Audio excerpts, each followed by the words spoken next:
tous! Aujourd'hui, je vous emmène dans la mythique cité de Pompéi afin de découvrir le roman d'Elodie Harper, j'ai nommé L'Antre des Loups.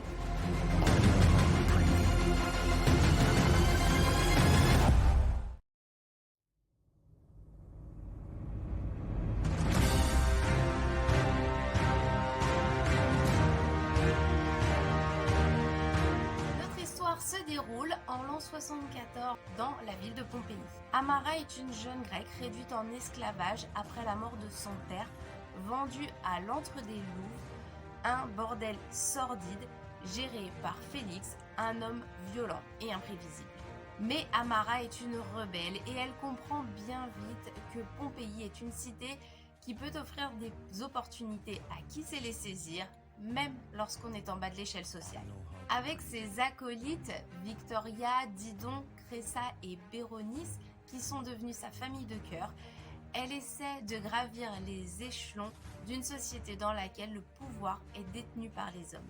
Mais malgré leur présence insignifiante et leur statut social inexistant, les prostituées connaissent les règles du jeu mieux que quiconque.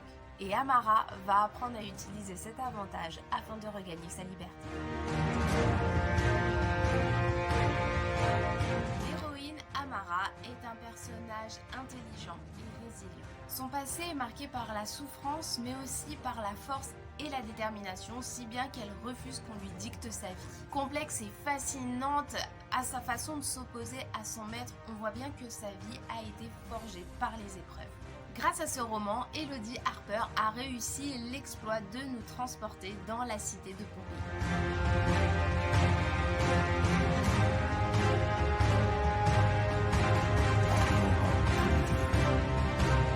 C'est une plongée dans la vie des habitants qui ont sillonné les rues de la cité, mais à travers le regard des prostituées.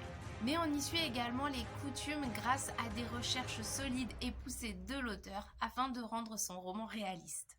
Elle y parle des termes, ces bains publics qui étaient des lieux de rencontre, mais également de la religion et de l'importance du culte pour les Romains, de la nourriture consommée et aussi des loisirs et spectacles, notamment de la musique, du théâtre et bien sûr des combats de gladiateurs.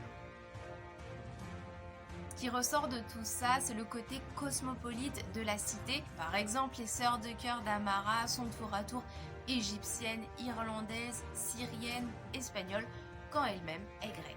Quant aux clients, ce sont des marins de toute origine, Pompéi étant à l'époque un centre commercial florissant. Pompéi n'était pas une simple ville romaine, mais un véritable melting pot où se croisaient des influences diverses et variées.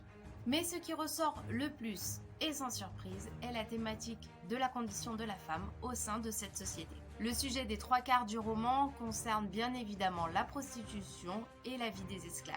Et on le comprend dès les premières lignes, pour les femmes esclaves, la prostitution est un destin auquel elles ne peuvent échapper. Et Elodie Harper décrit bien les souffrances physiques et psychologiques que ces femmes subissent au quotidien. Elles sont soumises aux sévices de leurs clients ainsi qu'aux caprices de leurs maîtres. Mais toutes ces femmes, unies dans leur malheur, créent des liens d'amitié et se soutiennent au quotidien.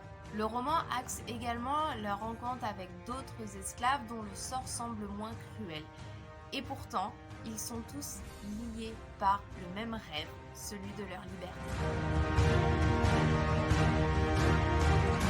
Elodie Harper nous offre avec L'Antre des Loups un voyage dans le temps saisissant. Ce roman est une véritable plongée dans l'univers cruel et fascinant de la Pompéi antique.